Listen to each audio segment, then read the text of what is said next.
Right, here we go. So we have got our slip knot made. We've got our first hoop set up on our hook and we're wanting to start crocheting. Now, one of the most tricky bits of learning to crochet I found was learning to hold my yarn, because it seems very fandangled and jiggery pokery and quite frankly quite irritating.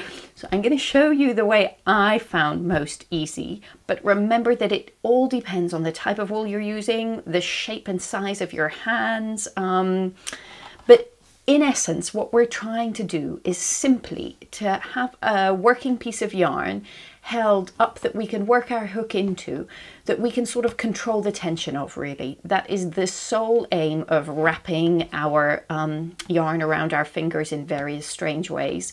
It is all we're simply trying to do is control this piece of yarn here.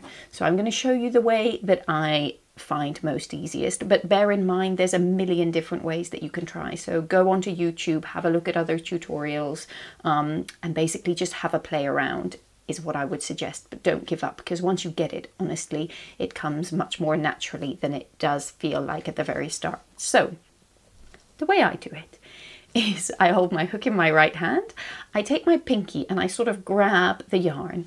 I then take my hook and I pull it down towards the palm of my hand, then bringing it back up and tucking the yarn between my ring finger and my middle finger. Then what I'm doing is I grab my thumb and my middle finger to hold my slip knot or my work, and then stick out my index finger here so that the length of wool there is big enough for me to start working into. Now, the whole reason, as I said, we do all this finger wrapping is simply so that you can control the wool or the yarn as you sort of go, so that when you relax and open up your fingers and you pull with your hook, the yarn pulls through nice and smoothly. But then when you want to sort of stop the yarn coming through and give it a bit more tension, you simply can close and sort of clutch with your fingers almost, and that sort of puts the brakes on and gives it a bit of resistance. So that is why we do all this bizarre little finger wrapping at the beginning.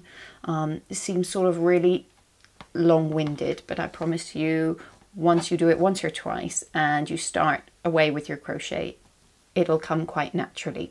So to start with, as you can see, I'm sort of tightening my fingers to give me a bit of resistance here so that I can start working in with my hook. So I'll show you one more time and then I figure you're good to get started. So grab it with my pinky, wrap around my palm and sort of up in between my ring finger, middle finger, and then I grab the work and stick out my index finger. Now this sort of hand position here is what you're going to be doing the whole time whilst you're crocheting. So it's really important to sort of stick with that hand position until you start getting comfortable with it. And then it will all pay off and you'll be able to start a nice little crochet project.